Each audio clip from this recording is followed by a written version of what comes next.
All right, thanks for coming back. My first guest, boy, I don't know where to start with this guy. It would take us probably a day and a half to cover everything this guy's done. He's gone from actor, or actually from rocket science to actor to author of his first book, Stop Calling Me Jackie. I'm interested to find out where that came from. Please welcome Anthony Kung.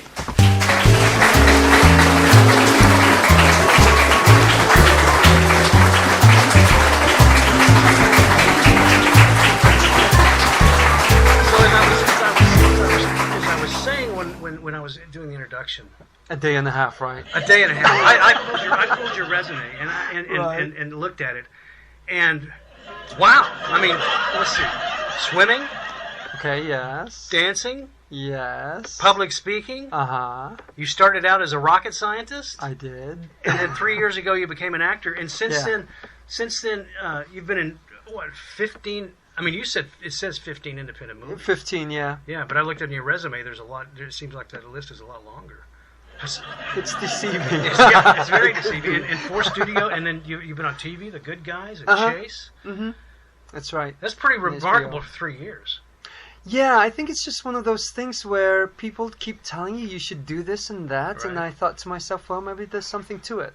And you never know until you try it. And once you try it, I suddenly, I mean, I wasn't going for some record number in 3 years. Well, no, It just at the end of 3 years, by the time I was writing this book, I thought to myself, 30 plus commercials, 15 plus independent films, 4 Hollywood films. It's like, I think I'm on the track here. Yeah, no kidding. I've been doing this for, I don't know, since the 90s, and I don't have but like about a third of that on mine.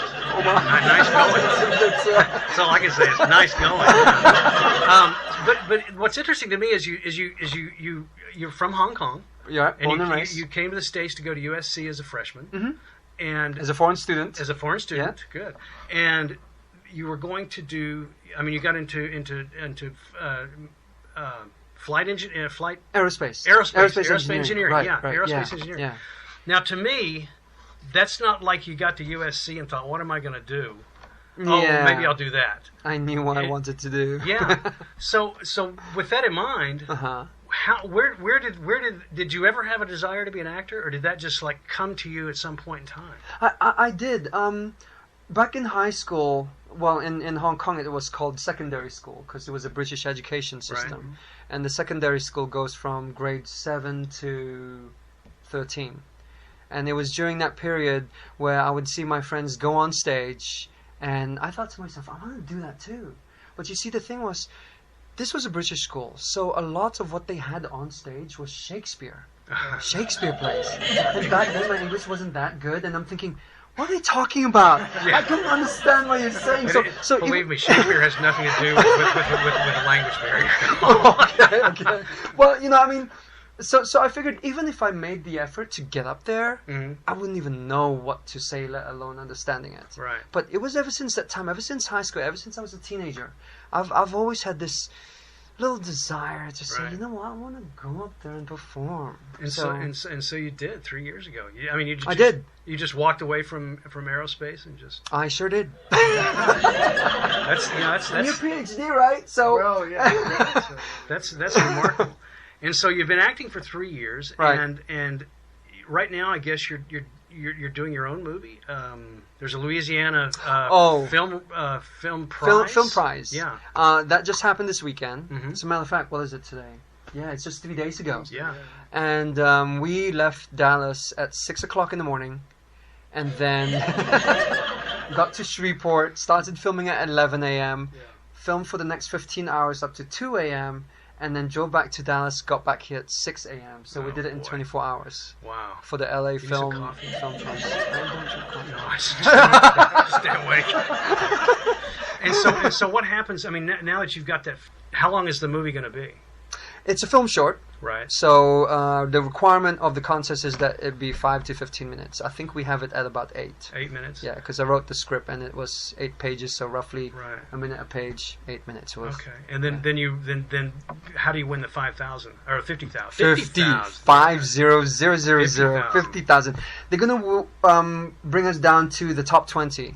and then from that top 20, then that's when they'll have some of their reviews, but they'll have the public voting too. Right. It counts for half of the Oh, scores. is this going to be like an online thing where It will be when they get it down to the top 20. And in order to get to the top 20, we have to submit our package a week from now. I see. So, fingers crossed. Wow. Yeah. So it's a quick deal. I mean, it's a quick turnaround. It's a quick turnaround. But everyone is so excited about it that, Who else in it? Who's in it? Well, everyone in my acting class. There you go. Because, we as a class decided to have something as submission for this. And everyone said, yeah, let's go ahead and do it. Go ahead and do it. Okay. And all of a sudden, I had this spark of creative genius, I guess you could call it. And in 2 hours, I wrote the script. And I said, okay, guys, I've got it here. Who wants in? Right. So I've got maybe a third of the class. The school is the Nancy Chartier Film and TV acting studio. Right. So I got half of my class, half of another class. So 15 actors. Wow. In 8 minutes. You got all of them down in Louisiana. I got all of them done, plus 5 crew. We got them from the Arts Institute. Wow, and we struggled to get 2 guys out. So that's why you see the picture of us on the LA Film Prize page, Facebook page. We're just all smiles at the 2 o'clock wrap time, 2 a.m. wrap time. I'm sure. So did it have to be filmed in Louisiana? Yes, that's why we went there. Otherwise, logistics would have been much easier. Just film it over here. Why not? Well, I was wondering about that. The whole purpose of the contest is to promote the film industry in the northern Louisiana. I see. So it stands to reason that one of the requirements is you film here. Yeah, people get excited. The economy benefits and all that. Right. There's a lot of stuff going on over in Louisiana. Yeah. And I noticed one thing, and I got to ask. I saw that you did. I know The Good Guys and Chase. Those are TV shows. Those are filmed here. Mm-hmm. The Dawn of the Planet of the Apes. Yeah. And G.I. Joe. G.I. Joe Retaliation. Did you shoot that here? Did you go to California for that? No, went to New Orleans. New Orleans. Yeah. Oh, okay. That's what made me think of that. Let's see. G.I. Joe Retaliation was New Orleans. And so was Dawn of the Planet of the Apes. Oh. Battleship was in Baton Rouge, though. I see. Because they built a whole studio there. I mean, like 10 of these massive buildings. Wow. I thought I was in Universal Studios in LA. I thought, what is this place? Did they pick up the whole thing and move it? That they have that there in Baton What Rouge? state tax incentives will do for you. Exactly. No kidding. Exactly. Yeah, So there's a lot of work coming out. we this filmed way. that there. Yeah. That's yeah. exciting. So I'm looking forward to seeing that. I enjoyed, my favorite Planet of the Apes. I mean, the last one was pretty good because of CGI and all that. But my favorite one of all time is the original one. Oh yes, I remember seeing that. Dr. Zayas, he was the ultimate patriot in his whole quest to keep it was just a great show. Yeah, it was. And then the Simpsons turned it into a musical, and it was even better. I think I have to watch that. It was pretty funny. Okay. It was pretty funny. You talking about the cartoon Simpsons? Yeah. Okay, I'll look that up. Who's the guy? What's the guy's name? Hi, I'm. I remember the song Dr. Zayas. Yeah, exactly. He got cast in a Broadway musical, Broadway for Springfield called Planet of the Apes, the musical. It was Dr. Zayas. All right, I'll look it up. So after 3 years, you decided to take up the pen and become an author. So. Yeah, well, I've always loved writing. Really? And as a matter of fact, if I didn't make it into the aerospace engineering program at USC, my backup major was journalism. Really? Yeah, because I just love the writing aspect, not the broadcast journalism, but the writing aspect. I just love to write. Really? And so that's why you could write that script in 2 hours, yeah, or whatever you said. Yeah, and I've never written one before, but I seen how. I'm sorry, I didn't mean to. He's built a spaceship. Let's see what he's a public speaker.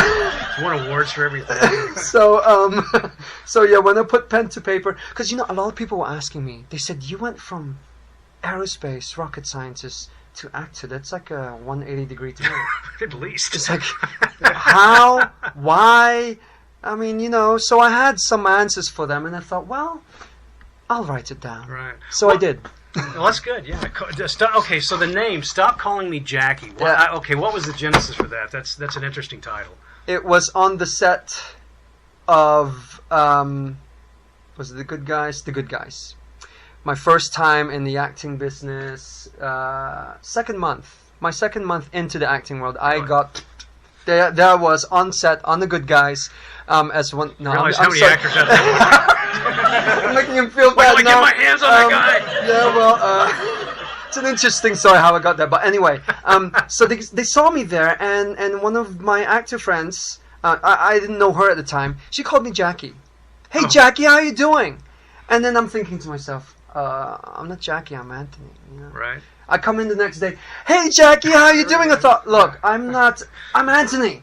And so the third time she came in, the third time I got there, hey Jackie, how you doing? And I thought, okay, yeah, I'm doing fine, okay, whatever. So I came up with that, said, because I kept telling her to stop calling me Jackie. That's Stop funny. it. Yeah, Stop it. That's funny. Stop calling me Jackie. Yeah. I didn't know if it had a reference to Jackie Chan. Yeah, right? exactly. Yeah, okay. Because Jackie Chan's from Hong Kong. Right. And I'm from Hong Kong. We both speak Cantonese. Right. When I first came here to this country to attend USC, people called me Bruce Lee. Oh, Because Jackie Chan was... Because my hair was a little longer back Right. then. But, Jackie Chan wasn't big at that time. It was Bruce Lee. But now it's, So we all come from Hong Kong. We all speak Cantonese. So... it's you could look at it as a compliment, Right. but I'd rather be the first-rate version of myself than a Right. second-rate version always trying to copy Jackie Chan. Sure, so absolutely. that's why I thought I should call it "Stop Calling Me That." Stop calling me Jackie. Stop calling me Yeah, Jackie. well, it's a great title. And so this just covers just your ascension to acting and how you did it. And I would call it transition. I'm not Transition. I'm not sure if it's called ascension, Well, but I mean, if you look at it's maybe your you point don't of call view, it right? ascension. Yeah, boy. Transition. I'd say your rocket science talent came in because you didn't ascend like a jet airplane. Yeah, rocket ship, right? Yeah, exactly. Blast So, off. well, good. Well, congratulations and good Thank luck with that. We still want to watch his reel. So Oh yeah, right. yeah, Right. yeah. Okay, so let's watch your reel. We'll come back in a minute. Okay. All right.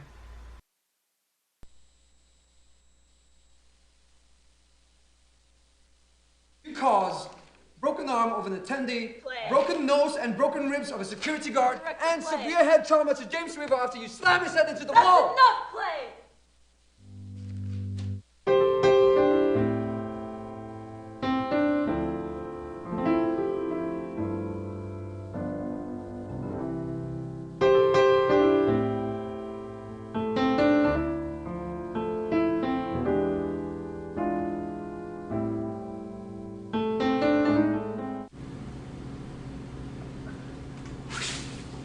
One of these cookies is very special. Choose wisely.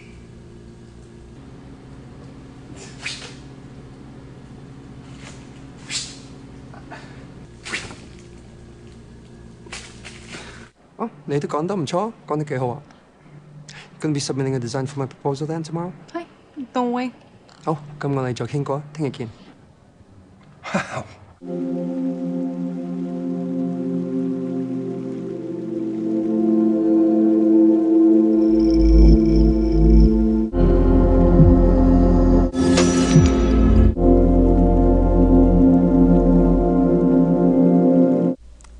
We got them where we want to now.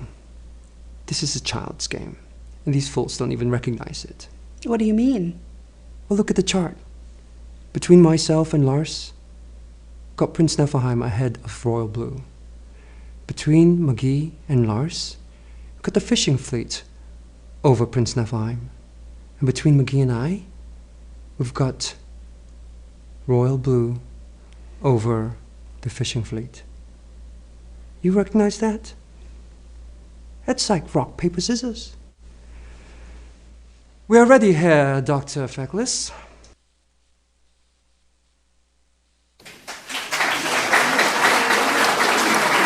That's pretty good. I mean, a lot of different. What was? I mean, or were most of those local things, or that you've done around Yeah, here? they were all the local independent film stuff. It took me a while to put that together. Yeah. Because when I first started off, I had to start from the ground up, go to acting classes, learn what Sure. acting's about. So the first 2 years, I just did not have good material. Right. I would look at it, I look at myself on the screen and go, ew. Ew, ew. But something all do happened. There was a turning point, and I made mention of that in my book. There was a turning point where things started to look good. And it was from then on I said, I like that piece, I like that piece. Yeah. So when I Right. put the reel together, I noticed everyone's was pretty much, you know, they put the whole bunch together. I Right. wanted to have a story from it. What was the one the is the name of a bird who leaves the nest? I forget now. It's the one where you're under the bridge and you're having this emotional moment. The bird. The Something leaves his nest. The thrush leaves the nest, or Yeah, now I can't Sparrow remember leaves the the nest, bird's name. Was that a well, the director renamed it River. Oh, did he? Oh, okay. Because it was like 6 words. It's like, it's a little too long. Right, okay. So he just renamed it That River. was a very good moment. I really enjoyed that. I mean, in juxtaposition to the Chinese guy with the cookies. Yes, I know. That's like comedy, drama, suspense, romance, and I added it all in. There's the emotional part. That's the one you're talking about. Yeah. I think. I mean, I'm an emotional kind of guy. Yeah. But it's just that when you're in the corporate world, especially in engineering, Right. You got to suppress that. Yeah, Sure, suppress right. that. So in acting, I guess I don't know whatever everybody teaches a few different things, but I guess in acting, you're taught to recall moments of your life to evoke emotions in the scene that maybe you don't necessarily have the emotion for. So when you were doing the scene under the bridge there, did you like go back to a time where somebody said, "We don't want to buy your rockets," or?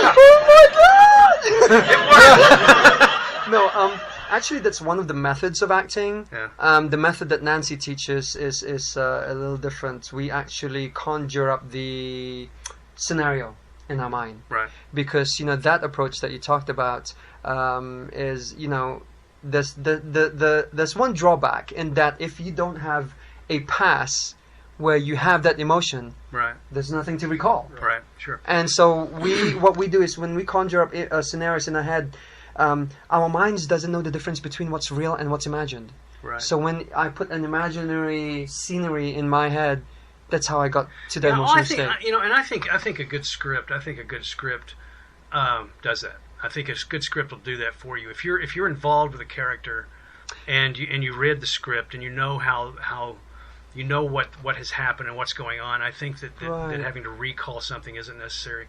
If the character you're playing has that emotion for the moment based on what has happened to draw it out, and you know what's happened, you should be able to. I don't say you should. Sure, I can just cry. Actually, there was no script for that. Wow. There was no script, so I had to. I mean, the director had an idea of what needs to go on, so I just had to put all the pieces together, make it real in my head, and then come out with the emotion. Yeah, there was. I think years ago there was some director, I forget now, who for moments like that he played really moving music on the set to draw the emotion out of the actors when they were saying those lines. Exactly. And I guess somehow they would edit that music out. So yeah. But very good. Yeah. It helps. It helps when you have a director that knows some of the acting knowledge and approaches. It makes it a lot easier for the actors. Right. So you like directors that are hands on and tells you, or do you like people that just say, just do it and let me see what it looks like? That's a difficult part. That's a challenge when the director just tells the actor, I don't want this, I want that, and then you're left standing there thinking, right. So what do I do? Right, yeah. And fortunately for me, when I was directing this one in Louisiana, me playing the director, and these were friends of mine, but I also have the acting background, so I knew how to draw out what I needed from them and kind of walk them through the process. And the feedback is that a lot of them prefer that. If a director knows their acting stuff, then they're able to bring out the best in the actors. And I think all directors should take at least one acting class. Yeah, I there's a lot of good directors out there. I think that's why Clint Eastwood is such a good director, because he was an actor. Yeah, right. He knows how to bring it out. Yeah. All right. Well, I know you can't stick around because you gotta get out of here. How do so. we get your book? Where do we look for it? Right now I'm self-publishing it. Okay. So it's a matter of sending me an email address. I'll send you a PayPal invoice. I receive payment. I'll mail it to you. Okay. Right now I'm constructing my website, which is stopcallingmejackie.com. Okay. Hope to have it by the end of July.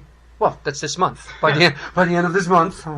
And then I'll have that handle my product fulfillment, but right now, because I'm self-publishing, everything small scale, I'm doing the product fulfillment myself. Yeah. Good luck with it. man. Now, do you feel like you have any unfinished business in engineering? Yeah. Like, do you have a basement laboratory where you're tinkering with like cold fusion or anything? Or have you just completely left it behind? You don't build model rockets or anything? You're I should say never. I mean, never say never, right? Right. So I'm open to opportunities that could come out here, but I'm having so much fun on the artistic side, the entertainment side, the right brain stuff, the touchy-feely stuff. Right. That my left brain, the analytical methods and all that stuff that engineering uses, is kind of falling asleep now. You had cauterized. Yeah. It's fallen asleep. This side is all awake, and I think I'm going to be here for a while. Yeah. So I joke with my friends. I said, one of these days I'm going to be really successful when this one wakes up, that one wakes up, and they combine forces and Right. ta-da! Yeah. So right now it's just the side. Okay. Where do we look for you in Dawn of the Planet of the Apes? You know what? Everyone asked me. They said, "Oh, are you one of the apes?" I said, "No." Are you disappointed? No. I'm actually one of the human prisoners, and when you're starting off, everybody starts from the ground up. So, G.I. Joe, I was just a North Korean general, and then so Planet of the Apes, I'm a human prisoner. I don't know if they're gonna cut my clip out. So I'm sure that was. I'm not sure if I'm going to be in there. Yeah, I'm sure that was a lot of CGI. I mean, was there? There was CGI. Yeah. So okay. Yeah. So the apes, you see these white dots these actors were wearing, and I then the see. computer will scan them and put the Right. ape face on and everything else. Yeah. Welcome to the But, 21st century. Yeah, I know. not like the old Planet of No. the Apes, right? Wear this, Right, put this exactly. mask on, Yeah. and gloves. and their mouths. Yeah. But still, they were. The acting was great and the story was great, so you overlooked that. Yes. So, anyway, all right, man. Listen, I appreciate you coming by. Sure. Thanks for having me. Yeah, and safe trip back to Dallas, and I will. so we're gonna. Thank you. All right. We're Thank gonna you. close down. We're gonna take a little break. Anthony's got to get out of here, and we'll be back in a few minutes with Trish. Stay tuned.